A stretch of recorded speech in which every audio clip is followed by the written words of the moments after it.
Káťo, z mamin do tačku, jaké to je?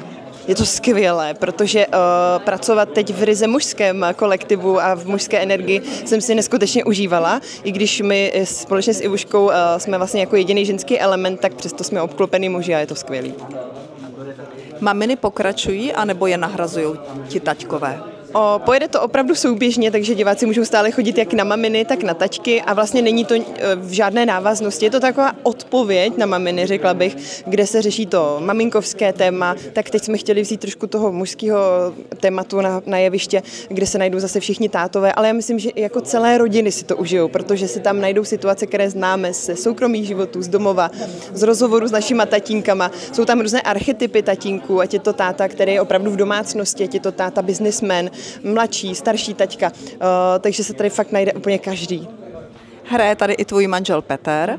Jste spolu na pódiu, anebo se míjíte? Jsme, on se alternuje s Přemkem Pálkem, takže i v ukázce jste mohli vidět, že se potkáme na jevišti vlastně se všema klukama, všichni dohromady jsme tam a my jsme s Péťou už na sebe zvyklí, my tady spolu hrajeme i v jiných inscenacích, takže pro mě je to strašně jako přirozený a nikdy to neberu tak jako, že teď hraju s manželem, vlastně je to paradoxně pro mě absolutně přirozená věc. Kdybys měla pozvat naše diváky na taťkové, na muzikál Taťkové, co bys jim řekla?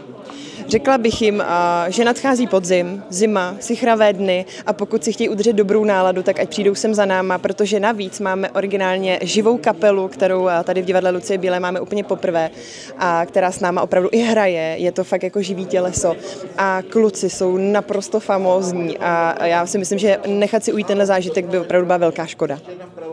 Děkuju. Děkuji.